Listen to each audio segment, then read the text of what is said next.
സഹൃദയരെ ലോക ചാപ്റ്റർ 1 ചന്ദ്ര പോയി കണ്ടു.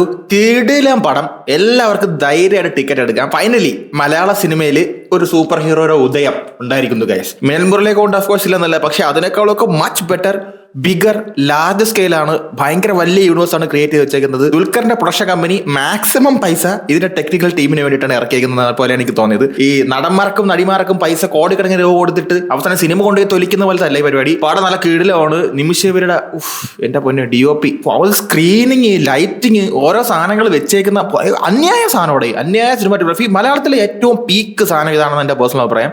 ഇനി ഇതിന് മുകളിൽ ഒരു സാധനം വരണം. നിലവിൽ ബെഞ്ച് മാർക്ക് ആയിട്ടുണ്ട് ഈ പടം. സൂപ്പർ ഹീറോ മൂവീസിൽ ഈ പടം അന്യായ സാധനം. VFX ആണെങ്കിൽ പോലും നമുക്ക് ഒരു സ്ഥലത്ത് പോലും പേഴ്സണലി എനിക്ക് VFX ചെയ്തിട്ടുണ്ടെന്നും അല്ലെങ്കിൽ VFXന്റെ ഒരു ഫീൽ ചെയ്തിട്ടില്ല. കാരണം അതിന്റെ ഒരു മൂഡും അതിന്റെ ഒരു ടോണും കുറച്ച് ഇരുട്ടൊക്കെ നിറച്ച് അങ്ങനെ. പക്ഷെ ഇരുട്ടാണെങ്കിൽ പോലും നമുക്ക് കാണാൻ പറ്റുന്ന ടൈപ്പ് ഓഫ് ഇരുട്ടല്ല. അടിപൊളി സാധനം കേട്ടോ, കിടിലം പടം. അതേപോലെ തന്നെ സ്ക്രിപ്റ്റും. ഞാൻ ഇതിന്റെ സ്ക്രിപ്റ്റോ ഡയറക്ടറോ അല്ലെങ്കിൽ ഇതിന് ആരെയും ഞാൻ ശ്രദ്ധിച്ചില്ല, ആരെയും നോക്കുന്നില്ല, ആരെയും പറയുന്നില്ല. ആസ് എ ടീം ഇതൊരു പക്ക ടീം വർക്കാണ്. ഹോൾ ടീം ഇതിനകത്ത് സൂപ്പർ ആയിട്ട് വന്നിട്ട് പിന്നെ ക്യാമിയോസ് ഒക്കെ ഒരുപാടുണ്ട്. അതൊക്കെ നിങ്ങൾ പോയി കാണണം. അതിൽ പറഞ്ഞ സ്പോയിലർ ആയി പോകും. എന്നാലും പടം ഒരു രക്ഷയില്ല കേട്ടോ.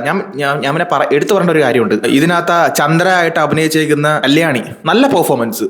കല്യാണിയുടെ ഇതിന് മുമ്പുള്ള സിനിമകളൊക്കെ ആക്ച്വലി ഞാൻ ഓക്കെ ആയിട്ടുള്ള ഒരു പെർഫോമൻസ് ആണ്. പക്ഷെ ഇതിനകത്ത് അവർക്ക് ആപ്റ്റ് ആയിട്ടുള്ള ഒരു കഥാപാത്രം, ആ ഒരു ഫിസിക്കും ഉണ്ട്, ആ ഒരു ലുക്കും ഉണ്ട്, നന്നായിട്ട് ചെയ്തിട്ടുണ്ട് കേട്ടോ, നന്നായിട്ട് ചെയ്തിട്ടുണ്ട്.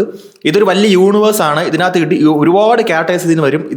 എനിക്ക് ഭയങ്കരമായിട്ട് ഇഷ്ടപ്പെട്ടെന്ന് പറഞ്ഞാൽ നമുക്ക് ഒരു സൂപ്പർ ഹീറോ സിനിമ ചെയ്യുമ്പോൾ റെഫറൻസ് ഇല്ലാതെ അല്ലെങ്കിൽ നമുക്ക് ഒരു കാര്യം റെഫറൻസ് ഇല്ലാതെ ചെയ്യാൻ പറ്റില്ല.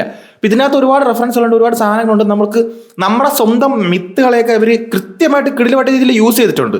അത് ഇനി അടുത്ത കഥകൾ 1, 2, 3 എന്ന് പറഞ്ഞ് ഇങ്ങനെ ഇത് യൂണിവേഴ്സ് ആയിട്ട് പോകാം. ഇതിനകത്ത് വേറെ ആൾക്കാരെ കണക്ട് ചെയ്യാം. അടിപൊളിയായിട്ട് ഇത് കൊണ്ടുവരാൻ പറ്റും. അപ്പം ആ ഒരു സാധനത്തെ ത്രെഡിനകത്ത് ഡയറക്ടറിന്റെ വിഷൻ പക്കായിട്ട് ഇതിനകത്ത് വർക്ക് ചെയ്തിട്ടുണ്ട്. സാധാരണ ഒരു സൂപ്പർ ഹീറോ മൂവി കാണാത്ത ഒരാൾക്ക് പോലും ഈ സിനിമ കണ്ടാൽ മനസ്സിലാവും. അപ്പോൾ അതുകൊണ്ട് നമ്മൾ സൂപ്പർ ഹീറോ ഫാൻ ആയിരിക്കണം എന്നുള്ള ഒരു സാധാരണക്കാരന് ഒരു ഫാമിലിക്കും ടിക്കറ്റ് എടുക്കാം. പിന്നെ ഫാമിലി ഓഡിയൻസിന് എത്രത്തോളം ഇഷ്ടപ്പെടും എന്നുള്ളത് എനിക്ക് അറിയില്ല. പക്ഷേ it's A good watch, it's A very good movie.